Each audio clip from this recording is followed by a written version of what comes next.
Halo, dan selamat datang di seri metode numerik. Pada video kali ini, kita akan membahas terkait dengan metode numerik dan juga galat.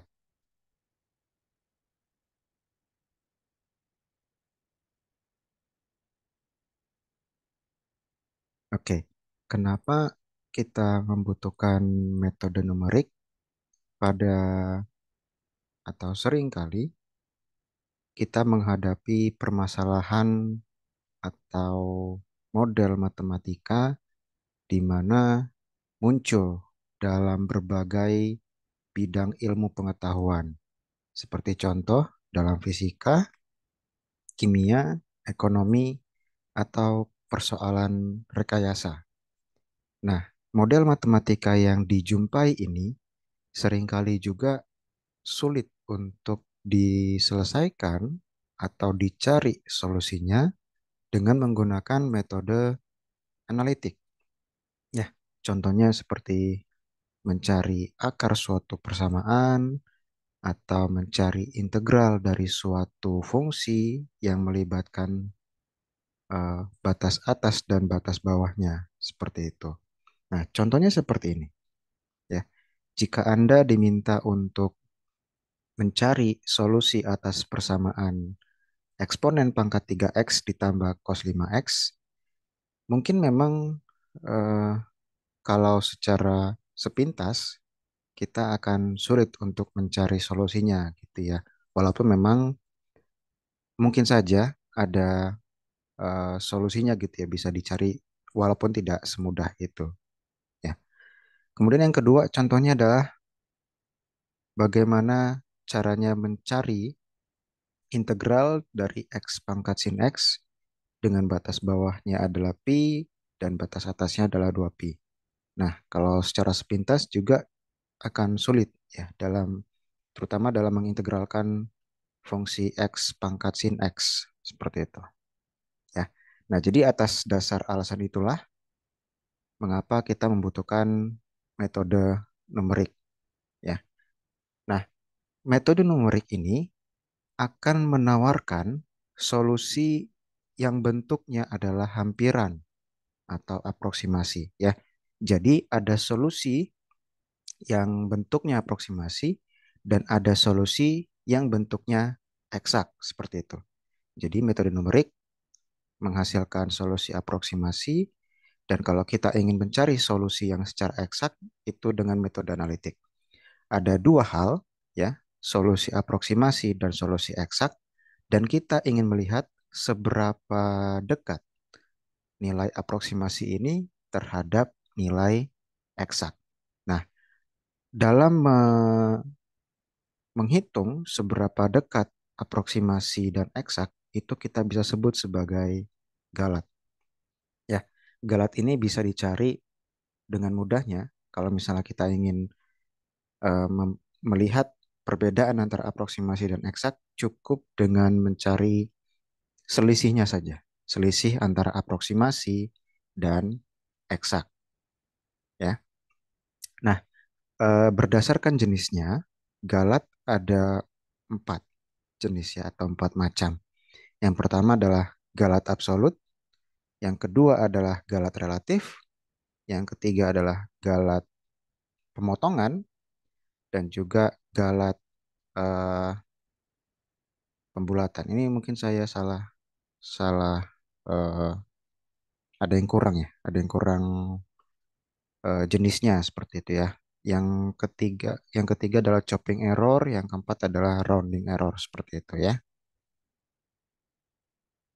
Oke, ada absolute, relatif, truncation dan chopping seperti itu. Nah, kita bahas mengenai dua jenis galat yang pertama ya.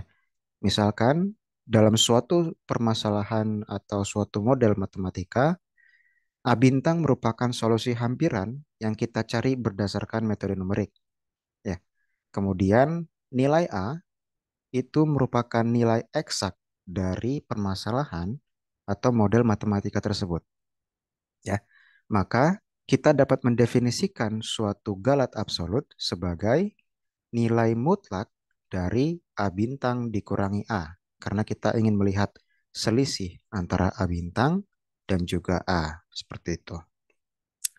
Kemudian, kalau kita memiliki eh, galat absolutnya, maka kita bisa juga mencari galat relatifnya dengan cara membaginya dengan nilai eksak atau nilai mutlak dari eksak. Nilai mutlak dari eksak tersebut. Ya, jadi galat absolut A bintang dikurang A yang dimutlakkan, kemudian dibagi dengan nilai mutlak dari nilai eksak tersebut dan direpresentasikan dalam bentuk persentase. Makanya dikalikan 100%. Seperti itu. Oke, contohnya seperti ini. Kalau saya punya, atau mungkin saya ingin mengukur gitu ya, suatu jembatan dan suatu pensil, dan hasil pengukuran yang saya punya itu adalah 9,999 cm untuk pengukuran jembatan dan 9 cm untuk pengukuran pensil. Namun saya diberikan informasi bahwa panjang jembatan yang sebenarnya atau yang eksak itu adalah 10.000 cm dan panjang sebenarnya dari sebuah pensil yang saya ukur tadi adalah 10 cm. Nah, galat absolutnya saya rasa bisa dengan mudah kita dapatkan selisih antara yang eksak dengan yang aproksimasi atau pengukuran, baik miliknya jembatan maupun miliknya pensil. Kalau bisa saya hitung, ini dua-duanya memberikan galat absolut sebesar 1 cm. Namun ini akan berbeda jika kita ingin menghitung galat relatifnya. Ya, karena tadi kita sudah mendapatkan bahwa galat absolutnya masing-masing sama, yaitu 1 cm, tetapi panjang eksak panjang dari nilai eksak dari panjang masing-masing itu berbeda. Untuk jembatannya 10.000 cm, sedangkan untuk pensil 10 cm. Jadi Anda bisa lihat bahwa galat relatifnya untuk jembatan adalah 1/10.000 dikalikan 100%. Itu kurang lebih sekitar 0,01%. Sedangkan kalau galat relatif dari pensil, 1 dibagi 10, kemudian dikalikan dengan 100%. Dan itu akan kita dapatkan sebesar 10%. Nah, jadi apa yang mau dikatakan dari yang 0,01% ini dan juga 10% ya. Artinya galat relatif dari jembatan itu lebih kecil dibandingkan galat relatif dari pensil. Dan ini bisa memberikan kita kesimpulan bahwa pengukuran jembatan itu lebih akurat dibandingkan pengukuran dengan pensil seperti itu. Oke, kemudian ada dua galat terakhir. Yang pertama adalah pemotongan dan yang kedua adalah pembulatan.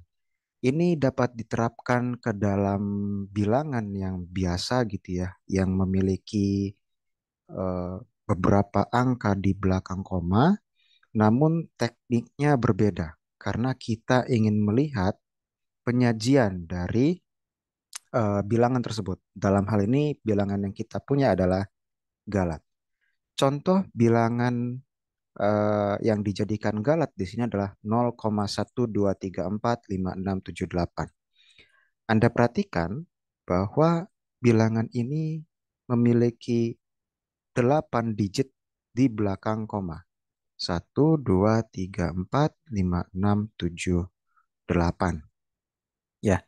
Nah, jika kita ingin menyajikan angka atau galat ini dalam bentuk 3 digit atau 3 angka di belakang koma, maka ada dua proses yang bisa kita lakukan. Yang pertama adalah pemotongan, berarti kita akan memotong 5 digit di belakang, karena kita membutuhkan bilangan atau galat dengan 3 digit di belakang koma saja. Ya.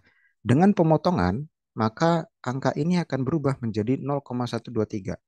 Karena 4, 5, 6, 7, 8-nya setelah dipotong, ini akan dibuang. Sementara untuk galat pembulatan, maka kita akan membulatkan angka 4 ya, baik ke atas atau ke bawah sesuai dengan digitnya. Kalau kita memiliki angka 4, maka 3, 4 tidak akan dibulatkan ke atas, melainkan dibulatkan ke bawah. Jadi penyajiannya adalah 0,123. Berbeda kalau misalnya kita menginginkan penyajiannya adalah dalam bentuk 5 angka di belakang koma. Ya, jadi 1, 2, 3, 4, 5. Kalau kita melakukan pemotongan, berarti kita potong di sini dan bagian 6, 7, 8-nya akan dibuang. Sementara kalau kita menggunakan pembulatan, maka kita akan perhatikan 3 digit di belakang koma dan di sini dimulai dengan angka 6. 6 jika dibulatkan, maka secara default akan dibulatkan ke atas. Jadi penyajian dari bilangan atau galat ini akan berubah menjadi 0,12346. Demikian video untuk hari ini. Kita berjumpa lagi di video yang selanjutnya. Terima kasih.